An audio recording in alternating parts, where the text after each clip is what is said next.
with your favorite show of the week, Pets on Parade. And our next guest is quite the character. Skia, what's up, Doc? Well, this is Bugs, and if you've always wanted a celebrity in your life, then this is the perfect guy to get. Bugs was brought in by EMTs after a Good Samaritan found him living outside.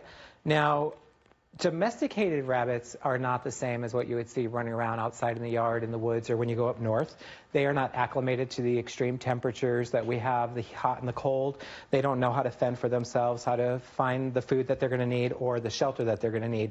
So really, if you have a pet rabbit and you can no longer keep it, remember that the Arizona Humane Society is a no judgment zone, and you can contact our admissions department to make the necessary arrangements to make sure that your rabbit is brought in and then safely placed into another home.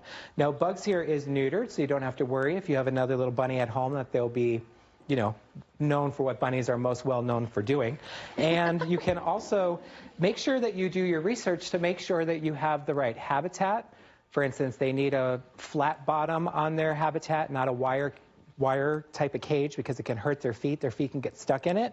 They also need lots of exercise and times out of their habitat, just like a cat or a dog would. These animals are very interactive, and they want to spend that time with you in the evening. They're very affectionate. They'll want to sit in your lap. Some learn how to chase a ball and fetch it. And snacks, healthy snacks, greens, vegetables, special fruits are all very important to keep them healthy. So just remember that rabbit can be a great first pet for a child too, because they're quiet, they're a little more self-contained, they can be litter box trained like a cat, and not as much work as a kitten or a puppy would be for mom and dad. So do your facts, your research, and see which pet might be right for you. Awesome, thank you.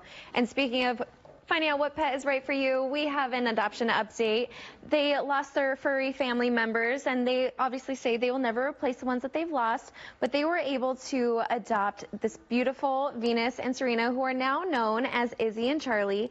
Even before they got to spend some time with them in a private room, they knew they would be coming home with Jessica, their forever mama. And what followed has been a complete blessing. They're so much fun, so incredibly different, and both extremely loving and playful. That's so beautiful. Hopefully we can find another, oh gosh, how cute. Hopefully we can find a success story and a family for this little one. Please tell us about Ember. Ember, this is a great lap warmer. You should feel how warm she is in my lap right now. She's one of many, many of our kittens in the shelter, and although it's not quite kitten season yet, it's going to be here before we know it. So we encourage, if you are thinking about possibly fostering or even working in the ICU with the baby bottles, keep this picture in mind. Look at this little face. You can volunteer online, follow the orientation. You can even come down to our facilities and get hands-on training. So let's give Ember a great start in life.